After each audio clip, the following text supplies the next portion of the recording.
Good morning बच्चों। तो कल हमने संबंध एवं फलन के बारे में थोड़ा समझा था। वहाँ पर संबंध को हमने देखा था मेनली कि संबंध जो होता है उसके कितने प्रकार होते हैं और क्या होता है संबंध, समुच्चय में किस तरह से रखते हैं हम लोग। और संबंधों के प्रकार हमने पढ़े थे, रिक्त संबंध, सार्वत्रिक संबंध, साथ ही साथ तुच्छ संबंध, जहाँ पर रिक्त संबंध और सार्वत्रिक संबंध को साथ में ले लेते हैं तो उसे तुच्छ संबंध कहते हैं। उसके बाद देखिए, जो तुल्यता संबंध है, सबसे इम्पोर्टेंट जो हमारा कल का टॉपिक था वो यह था कि जो तुल्यता संबंध है, तुल्यता संबंध को हमने देखा था, जिसमें कि हमने इसमें देखा था कि तुल्यता संबंध होने के लिए किसी भी संबंध को स्वतुल्य होना चाहिए, सममित होना चाहिए और संक्रामक होना चाहिए। ठीक है, तो उदाहरण हमने देखे थे यहाँ पर। स्वतुल्य, सममित और संक्रामक होगा तो वह संबंध तुल्यता संबंध होगा। और मैंने आपको बताया था कि किस तरह से आपने क्या दिखाना है, स्वतुल्य दिखाना है और सममित दिखाना है और संक्रामक दिखाना है।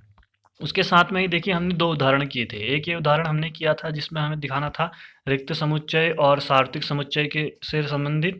और दूसरा उदाहरण हम लोगों ने किया था कि दो अगर त्रिभुज सर्वांग हैं तो उसको उस संबंध को तुल्यता संबंध दिखाओ करके। ठीक है, और साथ में मैंने आपसे बोला था कि इसके लिए आपको समरूप वाला घर से खुद करना है। ठीक है, तो अब आगे बढ़ते हैं हम लोग। आगे उदाहरण नंबर 3 को देखेंगे हम लोग यहाँ पर।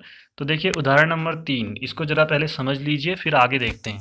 तो कह रहा है, मान लीजिए कि एल किसी समतल में स्थित समस्त रेखाओं का एक समुच्चय है। देखिए आप लिखेंगे, दिया है हमें एल क्या है, एक समस्त रेखाओं का एक समुच्चय है। सारी रेखाएं, जितनी भी रेखाएं होंगी, रेखाओं को लाइन कहते हैं, इसलिए एल से दिखा रखा है, इसको लाइन का एल ले लिया है शुरू में। ठीक है, और साथ में ही आपको क्या दिया है, एक संबंध दिया है आर बराबर L one comma L two. अगर कहीं आपको दो रेखाएं दी गई हों L1 और L2, तो उसका मतलब क्या है कि L1 जो है वो L2 पर लंब है। अगर आपको L1 और L2 मान लीजिए, L1 है और एक दूसरी रेखा ये L2 है, तो आप इसका मतलब कि L1 जो है वो L2 पर क्या है, लंब है, यानी ये 90 डिग्री का कोण बनाती है। ठीक है, लंब किसे कहते हैं, 90 डिग्री के कोण पर वो मिलती हो। तो ये आपको संबंध दिया है और वो आपको समुच्चय दिया था। ठीक है, उसके आगे देखिए, सिद्ध कीजिए कि आर सममित है। सममित तो करना है, लेकिन यह ना तो स्वतुल्य है ना ही संक्रामक है। मतलब कि आपको दिखाना है कि वो स्वतुल्य ना हो और सममित हो और संक्रामक ना हो। तो ये तो अब वो कहता अगर हमसे कि बताइए कि क्या क्या चीज़ें हैं, तो तब भी हम कर लेते। अब उसने कहा है तो फिर तो ये और भी आसान है। तो जरा इसको करके देखते हैं, और कैसे करेंगे वो जरा आपको दिखाता हूँ मैं। ठीक है, तो सबसे पहले हम लोग क्या करेंगे, क्वेश्चन देखते हैं कहाँ पर, ये रहा। सबसे पहले दिया है, हम इस तरह से लिख लेंगे कि L बराबर क्या है, समस्त रेखाओं का समुच्चय। R बराबर हमने संबंध को भी लिख दिया, L1 comma L2, L1 L2 पर लंब है। और अब हम सिद्ध करने जा रहे हैं कि R सममित है, किंतु नया ना तो स्वतुल्य है और ना ही संक्रामक है। ठीक है, तो देखते हैं कि किस तरह से हमें करना है। सबसे पहले स्वतुल्य करते हैं। तो स्वतुल्य में हमें पता है कि एक ही हमें रेखा चाहिए होती है, तो हमने कोई भी रेखा L1 मान ली जो L के अंदर हो। और हमने लिखा कि L1 कॉमा L1, स्वतुल्य में आपको पता है आपने ही तुल्य दिखाना पड़ता है, तो दोनों जगह L1 L1 होता है। अब इसका मतलब अगर हम परिभाषा को देखते हुए करें तो L1 L1 पर लंब है होना चाहिए था। अब जरा मुझे बताइए, एक रेखा ये है, क्या ये खुद पर ही कभी लंब हो सकती है? मान लीजिए ये है और यही खुद अपने ऊपर है, तो ये क्या लंब होगी? तो आपको पता है कि अगर दो रेखाएं एक दूसरे के ऊपर होती हैं तो ये क्या होती हैं, समांतर रेखाएं कह सकते हैं इन्हें। यानी ये लंबवत नहीं है, यानी 90 डिग्री नहीं बना रही है। ठीक है, या तो ये बना रही है एक रेखा अपने ऊपर ही 0 डिग्री कोण बना रही होगी, या अपने ऊपर 180 डिग्री कोण बना रही होगी। दो ही तरह के कोण बना सकती है, 90 डिग्री नहीं बनाएगी। इसलिए जो असत्य है लिखा है हमने। पहले देखिए हमने क्या काम किया, हमने पहले पूरी परिभाषा को लिखा है। ठीक है, जो उसने कहा था उसके अनुसार। फिर हमने बोला है कि वो सत्य है नहीं है, ये हमें सोच कर बताना है। अब असत्य है तो आर असतुल्य नहीं होगा। ठीक है, तो यही लिखना है। आगे देखिए, सम्मित में चलते हैं। तो सम्मित में क्या लिखा है हमने, हमें दो रेखाएं चाहिए होती हैं L1 कॉमा L2, तो ये हमने लिख दिया है। और देखिए आपको याद यहाँ ध्यान रखना है कि सम्मित में पहली चीज़ आपको दी गई होती है वहाँ से, या आपको दिया गया है, और दूसरी चीज़ आपको सिद्ध करनी होती है। कोई भी ऐसा मत सोचना कि पहली चीज़ हमें खुद ही करनी पड़ती है। ठीक है, तो पहला हमने मान लिया कि L1 कॉमा L2 ये बिलोंग्स टू आर है, मतलब जो हमें संबंध आर दिया था उसके अंदर है ये। तो यानी उसका मतलब क्या था कि पहला वाला दूसरे के ऊपर लंब, L1 L2 पर लंब है। हमने बना दिया चित्र, ये L2 ये L1, और देखिए 90 डिग्री कोण बनाया है बीच में, तो ये हमने यहाँ चित्र बना दिया। दूसरा, अब हमको इसका उल्टा करना पड़ता है। सम्मित में अगर L1 L2 R में है कहेगा तो हमें उल्टा दिखाना पड़ेगा, L2 L1 भी है करके दिखाना पड़ेगा। यानी इसका मतलब जैसे यहाँ पहला वाला दूसरे पर था तो यहाँ भी पहला वाला दूसरे पर, यानी L2 L1 पर लंब है इसका मतलब। आप जरा आप देखिए कि L2 L1 पर लंब है नहीं, L2 जो है वो L1 के साथ 90 डिग्री बना रहा है कि नहीं बना रहा है, तो आप देख रहे होंगे कि बना रहा है। यानी आप कहो कि लाइन L1 जो है वो लाइन L2 पर लंब है, या उल्टा कहो L2 L1 पर लंब है, बात तो एक ही है ना। तो यानी इसका मतलब ये भी सत्य है, और इसका मतलब क्या हो जाएगा, आप यहाँ पे लिख लेंगे R सममित है। ठीक है, तो यानी सममित तो हो गया और स्वतुल्य नहीं हुआ। संक्रामक की ओर चलते हैं। संक्रामक में क्या है कि 3 रेखाएं चाहिए होती हैं, L1 L2 L3 हमने लिख ली, और आपको 2 चीज़ें दी गई होती हैं, ध्यान रखना ये दोनों दिए होते हैं। तीसरा आपको बताना पड़ता है, आपको L1 L2 R में है दिया है, और L2 L3 भी R में है दिया है। अब आपको L1 और L3 के बारे में बताना पड़ता है, पहला और तीसरे के बारे में। ठीक है कि नहीं है, अगर होगा तो संक्रामक, नहीं होगा तो नहीं। तो देखिए हमने L1 L2 R में है लिखा है, तो इसका मतलब परिभाषा के अनुसार L1 L2 लंब पर लंब है, L1 L2 पर लंब है। दूसरा L2 और L3 बिलोंग्स टू R है, तो इसका मतलब L2 L3 पर लंब है। हमने एक चित्र बना दिया, ये L1 बनाया और ये L2 बनाया, और इनके बीच में देखिए लंब बना दिया। फिर हमने एक, अब ये तो पहले के लिए हो गया L1 L2 पर लंब है, दूसरा क्या है L2 L3 पर लंब है। अब L2 के साथ में एक L3 भी बना दिया जो इस पर लंब दिखा दिया। तो यानी इस तरह से यहाँ से ये आप देख रहे होंगे, ये L1 है, ये पूरी L2 है, और ये L3 है। ठीक है, या इसको आप छोड़िए थोड़ा और अच्छे से समझिए, ये रहा। हमने क्या किया कि सबसे पहले L1 बनाया ये, और एक L2 बना दिया इस पर, और हमने बीच का कोण ये देखिए दिखा रखा है कि ये लंब है, ठीक है 90 डिग्री। उसके बाद फिर L2 L3 पर लंब है, दूसरे का मतलब था L2 L3 पर लंब है, तो इसके बीच का भी कोण हमने क्या बना दिया 90 डिग्री। ठीक है, ये आपको समझ में आ गया होगा। तो इसका चित्र बना के समझना जरूरी है, इसको छोड़ देना।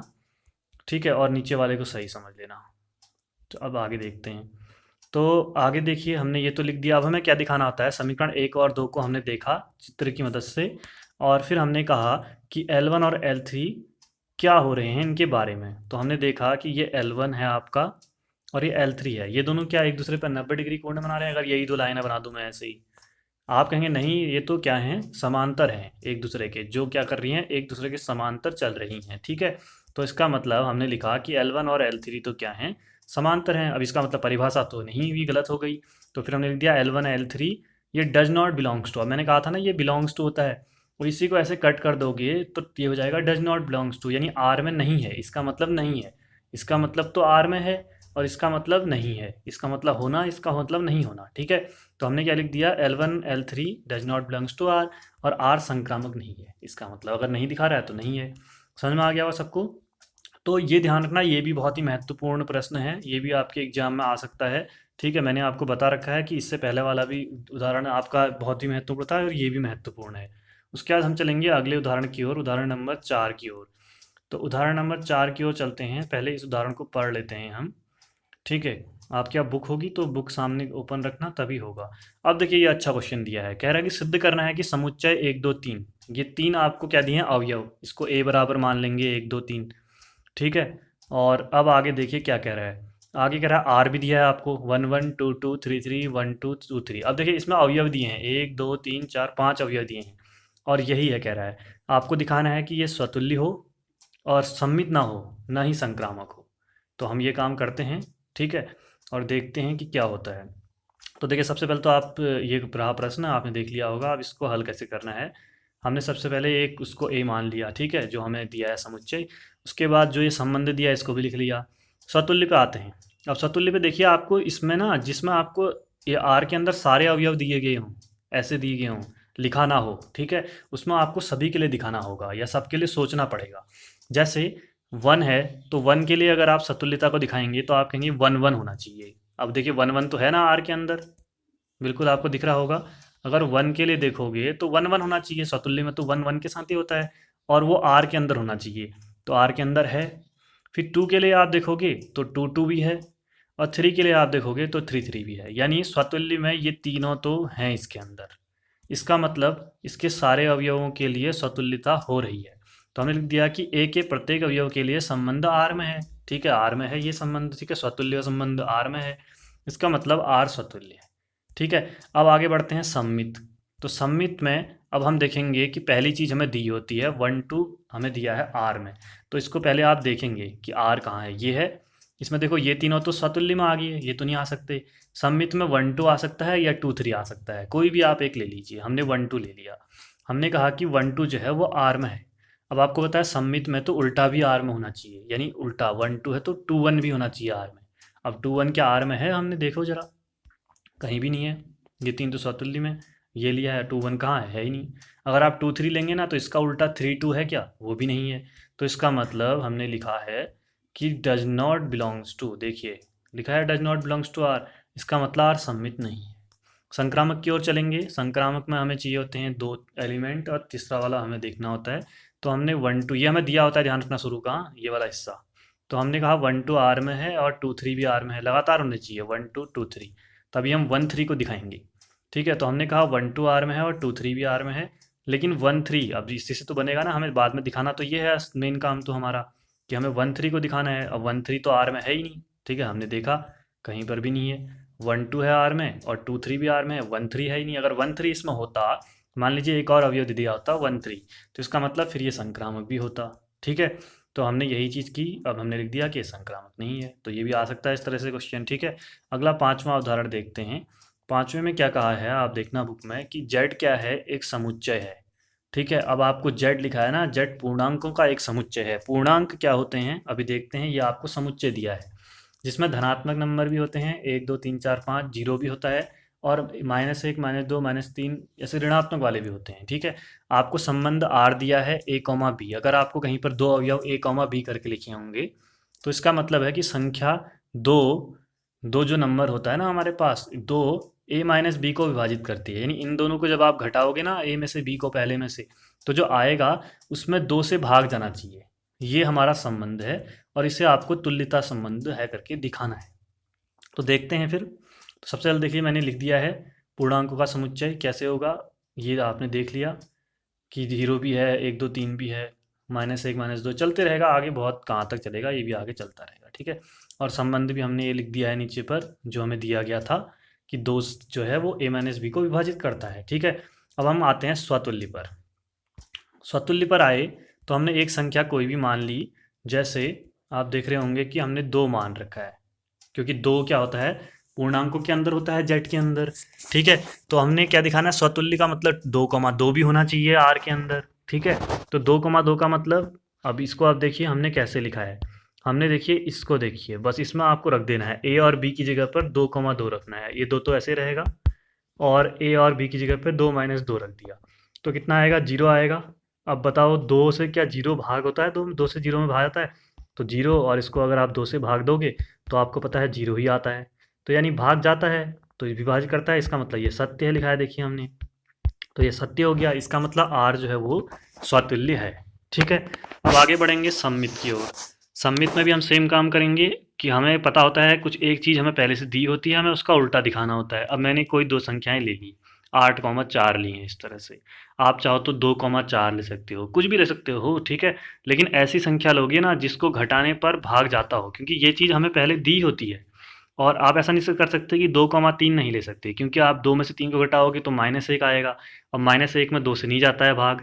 अब आप कहोगे कि ये तो नहीं जाता है, लेकिन आपको याद होना चाहिए कि सम्मित का मतलब पहली चीज़ हमें दी होती है, दूसरी चीज़ हमें ढूंढनी होती है उल्टा वाला। तो पहला जब भी लेना है तो ऐसा लेना है जो उसको क्या करता हो, जो उसका पालन करता हो, जो हमें संबंध दिया है। तो हमने 8,4 ले लिया। 2 कॉमा ए और बी की जगह 8 -4 को विभाजित करता है 4 को, तो जाता है इसमें भाग।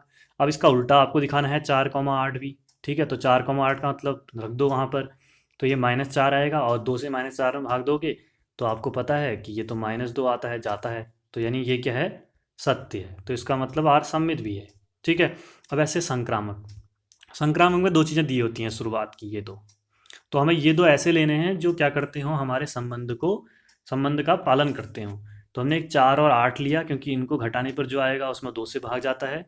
और 8 और 12 लिया, लगातार लेने होते हैं यहाँ, 4 8 8 12, तभी फिर 4 और 12 दिखाओगे आप। ठीक है, तो आपने ये ले लिया, और 8 और से 12 घटा के भी जाता है।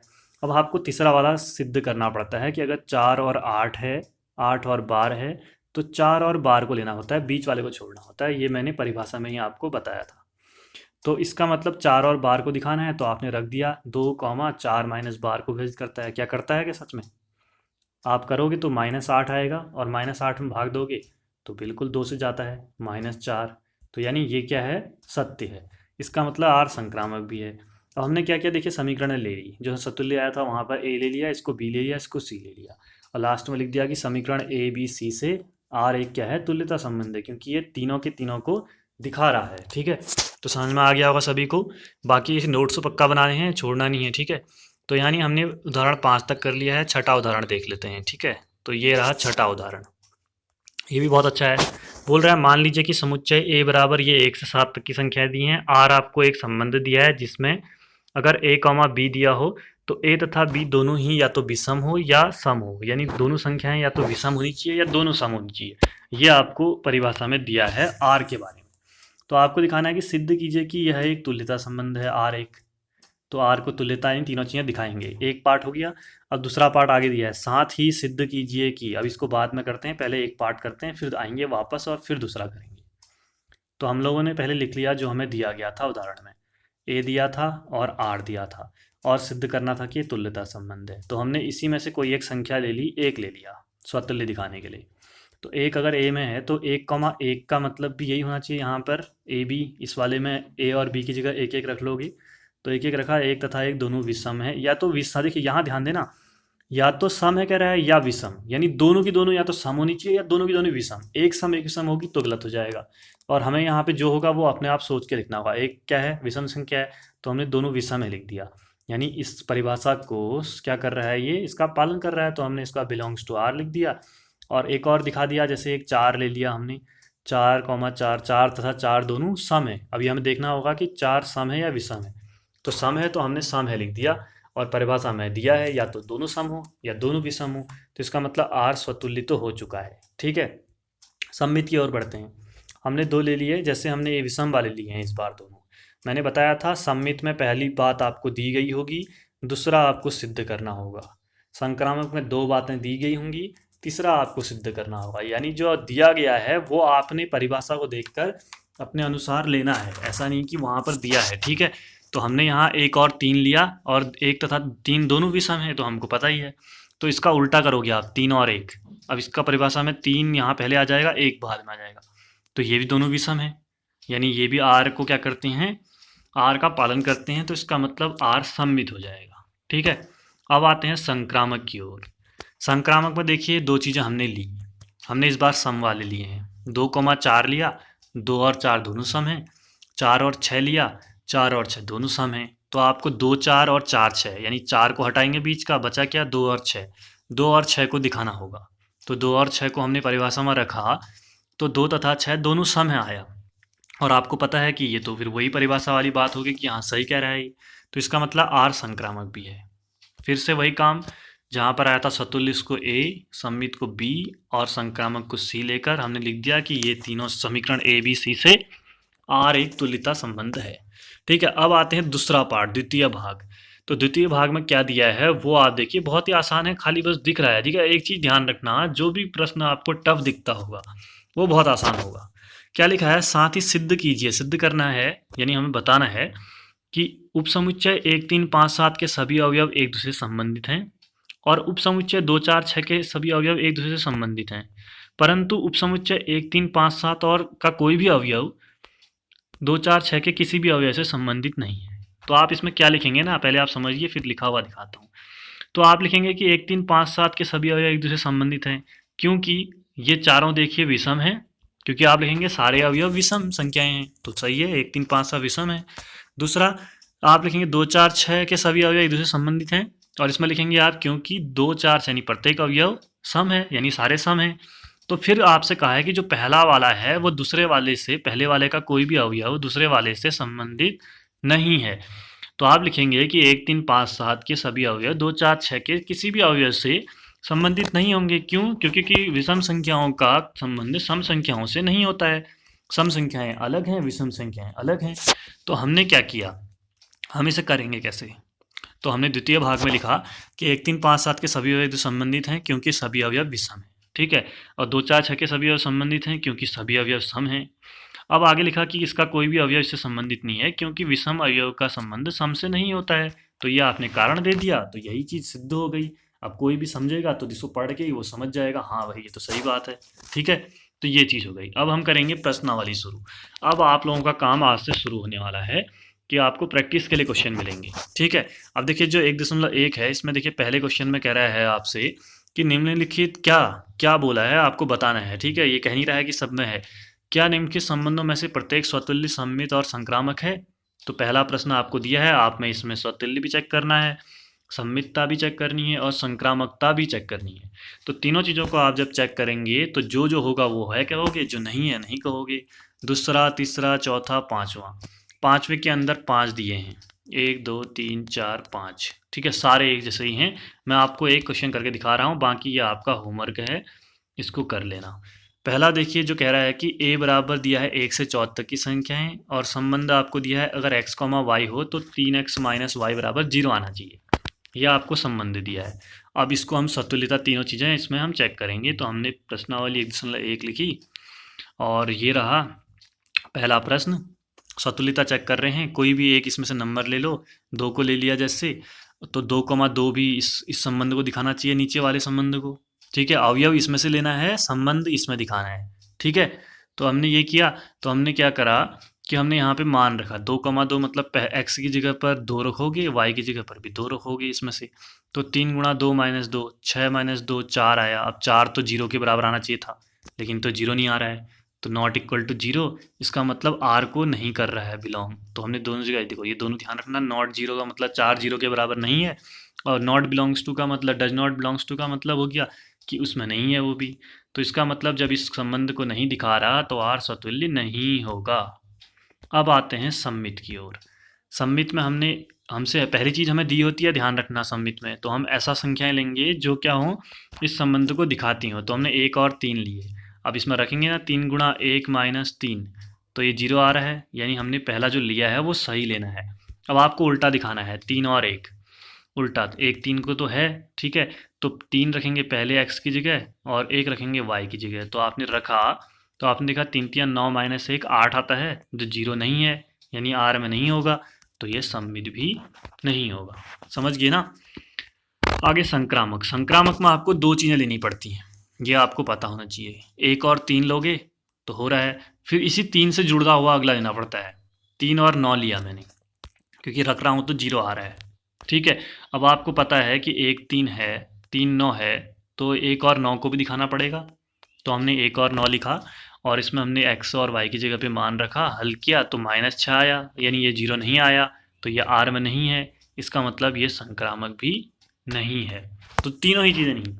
बाकी आपको देखना है, इसमें जितने भी आपको दिए हैं ये सब के सब आपने करने हैं, और प्रत्येक प्रश्न एक समान है, कोई भी ऐसा अलग नहीं है।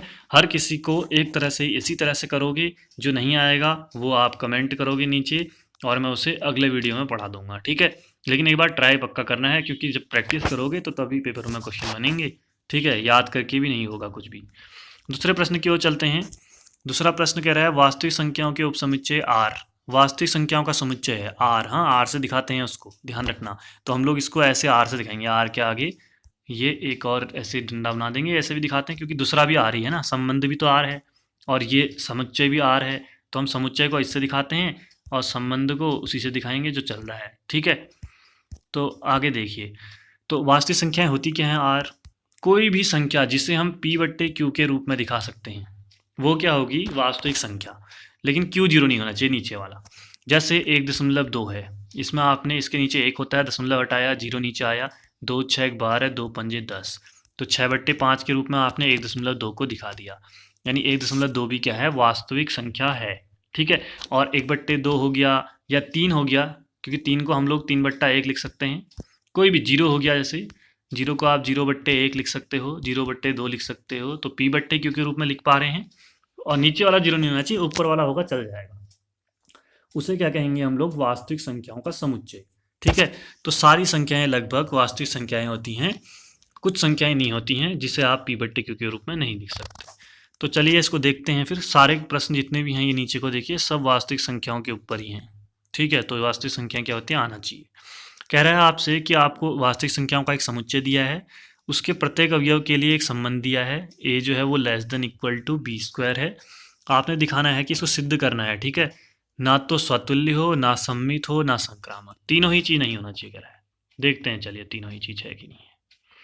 ये रहा प्रश्न, मैंने लिख दिया है वास्तविक संख्याओं का समुच्चय। इसको रियल नंबर्स कहते हैं वास्तविक संख्याओं को, इसीलिए देखिए आर लिया है, इसलिए आर से दिखाते हैं इसे।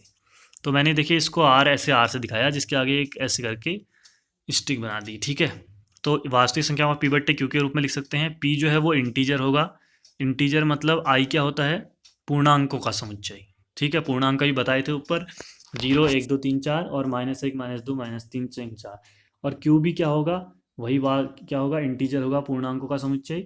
लेकिन क्यू जीरो नहीं होगा, इसमें जीरो भी होता है ना, तो जीरो नहीं होगा नीचे वाला। तो इसको तो खाली आपने समझना है। सतुल्य पे आते हैं।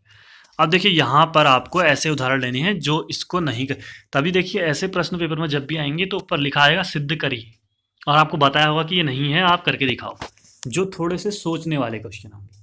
बाकी आपको सोचना भी है, अगर ऐसा ना भी आए तो तब भी।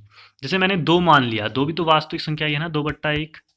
अब देखिए यहाँ गड़बड़ हो जाती कैसे, अगर मैं 2,2 लूँ तो रखूँ यहाँ पर, अगर मैं ये देखिए किस में संबंध में अगर रखूँ, ये है ना a < b। अब अगर ऐसा चिन्ह दिया है ना, तो इसका मतलब एक तो ये बराबर है, और एक ये वाला, दो चिन्हों को मिला दिया गया है, ठीक है।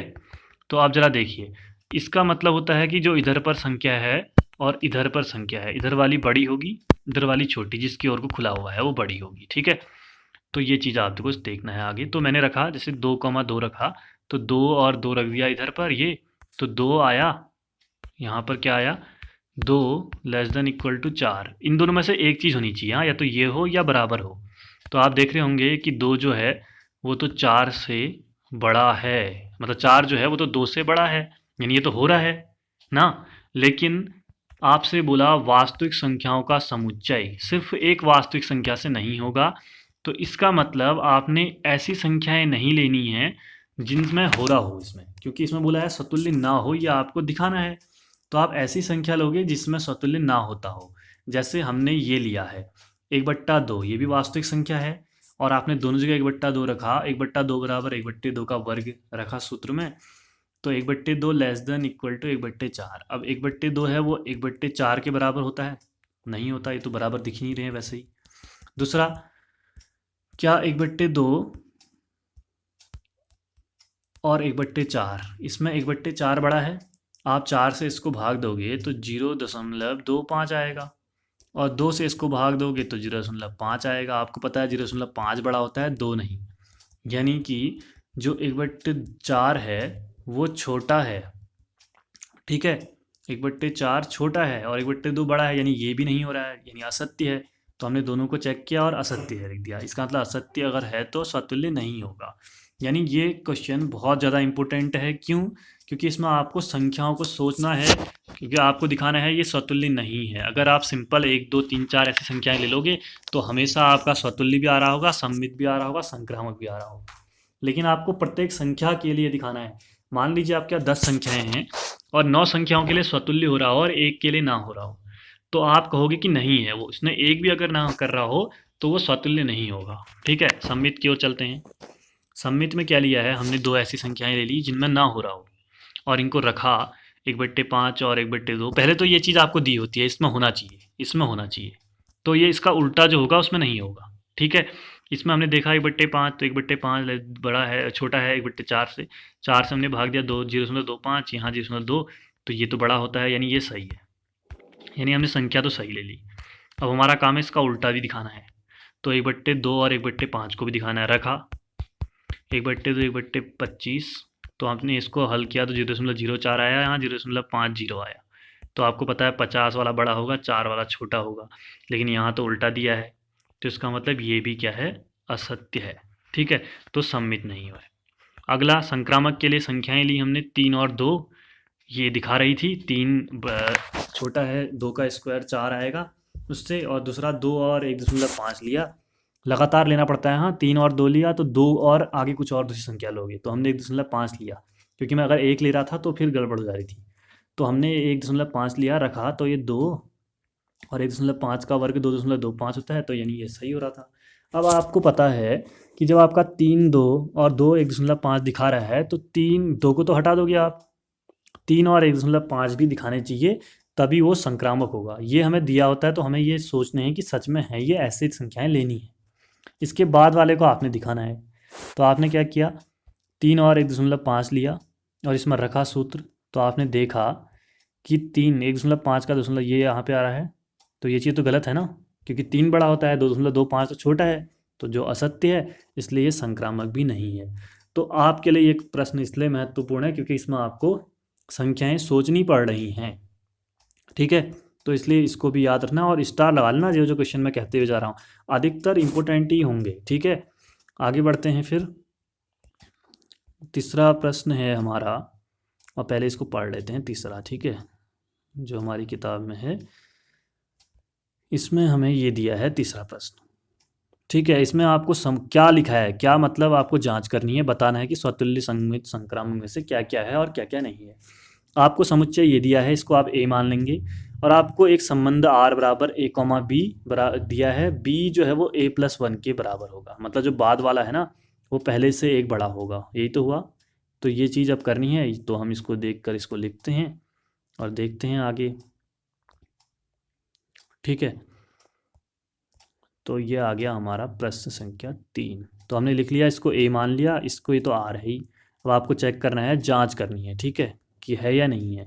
हमेशा एक बार प्रश्न में देख लेना कि एग्जाम में कई बार जांच और सिद्ध करिए आता है। सिद्ध में तो करना ही है और जांच में आपको पता करना है कि है या नहीं है, ठीक है।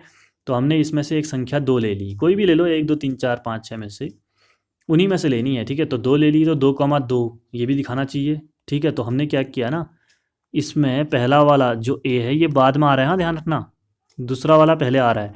तो हमने इस दूसरे वाले को पहले लिया और इसको बाद में इसमें रख दिया। तो 2 बराबर 2 धन 1, तो यानी 2 बराबर 3 आ रहा था, अब वो तो हो नहीं सकता, तो इसलिए हमने इसको नॉट इक्वल टू कर दिया। इसका मतलब ये स्वतुल्य नहीं है। किसी भी संख्या को लोगों अपने से एक बड़े से बराबर तो होगी नहीं ना, तो स्वतुल्य होगा ही नहीं। सम्मित में हमें पहली चीज़ लेनी पड़ती है खुद, ठीक है। तो हमने 2 और 3 लिया, तो बाद वाली पहले लिखनी पड़ती है ना, उसमें ऊपर सूत्र में दिया है जो, और 2 धन 1, तो 3 बराबर 3 आया, यानी ये चीज़ हमने ली है तो सही ली है। अब इसका उल्टा आपको दिखाना है, 2 3 अगर इसमें है तो 3 2 भी होगा। तो 3 2 में आपने 2 को पहले लिखना पड़ता है, ये वाली बाद वाले को, इसको बाद में। तो 2 बराबर 4 आ रहा है, वो हो नहीं सकता, यानी वो नहीं होगा, तो नॉट इक्वल टू और डज नॉट बिलोंग्स टू, ये हमने आर में लिख दिए। तो इसका मतलब सम्मित भी नहीं है, ठीक है। संक्रामक की ओर चलेंगे, इसमें आपको 2 चीज़ें लेनी पड़ती हैं।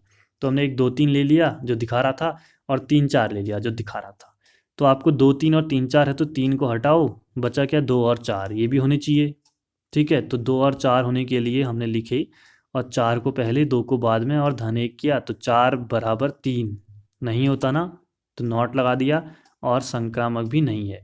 यानी ये क्या था आपका, सिर्फ स्वतुल्य भी नहीं था, ठीक है, और सम्मित भी नहीं था, और संक्रामक भी नहीं था। तो इस तरह से हमने 3 क्वेश्चन कर लिए हैं। अब आपको घर में क्या करना है, एक तो पहले क्वेश्चन के बचे हुए हिस्से करने हैं, दूसरा चौथा और पांचवा प्रश्न भी करना है जो इन्हीं की तरह है, छठा मैं कराऊंगा। चौथा और पांचवा देख लीजिए किस तरह से।